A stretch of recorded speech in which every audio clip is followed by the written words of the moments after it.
കോഴിക്കോട് ഗോവിന്ദപുരം സ്വദേശി ദീപക് ആത്മഹത്യ ചെയ്ത സംഭവത്തിൽ പ്രതി ഷിംജിതയുടെ ജാമ്യാപേക്ഷ പരിഗണിക്കുന്നത് വീണ്ടും മാറ്റി. ഷിംജിതയുടെ ജാമ്യാപേക്ഷ നാളെ പരിഗണിക്കാനാണ് മാറ്റിയത്. ജാമ്യാപേക്ഷയിൽ വാദം കേട്ട ജഡ്ജി അവധി ആയതിനാലാണ് നാളെ പരിഗണിക്കാൻ മാറ്റിയത്. കോഴിക്കോട് ജില്ലാ സെഷൻസ് കോടതിയാണ് ജാമ്യാപേക്ഷ പരിഗണിക്കുന്നത്. തുടർച്ചയായി ജാമ്യാപേക്ഷ പരിഗണിക്കുന്നത് മാറ്റിവെക്കുന്നതിനാൽ ഷിംജിത ജയിലിൽ തുടരുകയാണ്. ദീപകിന്റെ മരണത്തിൽ കുടുംബം നൽകിയ പരാതിയിലാണ് ഷിംജിതയെ ആത്മഹത്യ പ്രേരണ കുറ്റം ചുമത്തി അറസ്റ്റ് ചെയ്തത്.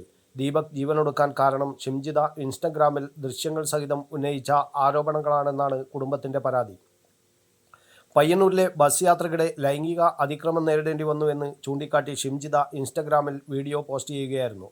ഒരു ദിവസം കൊണ്ട് തന്നെ ആ വീഡിയോ 23 ലക്ഷം പേരാണ് കണ്ടത്. ഇത് പ്രചരിച്ചതോടെയാണ് ദീപക് ആത്മഹത്യ ചെയ്തത്. സംഭവവുമായി ബന്ധപ്പെട്ട് ബസ്സിലെ CCTV ദൃശ്യങ്ങൾ പോലീസ് പരിശോധിച്ചെങ്കിലും നിർണായകമായതൊന്നും കണ്ടെത്താൻ കഴിഞ്ഞിരുന്നില്ല. യാത്രക്കിടെ ഉപദ്രവിച്ചെന്ന് ആരും പരാതി പറഞ്ഞില്ലെന്ന് ജീവനക്കാരും പ്രതികരിച്ചിരുന്നു. News bureau, Kannur media.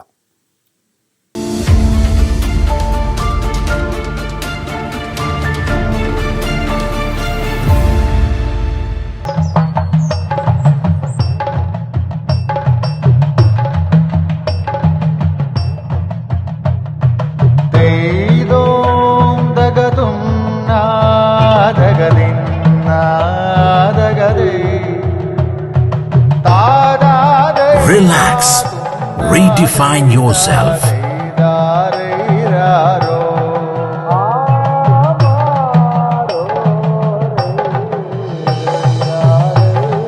Green Planet Hotel, near Kannur Airport, Mattannur.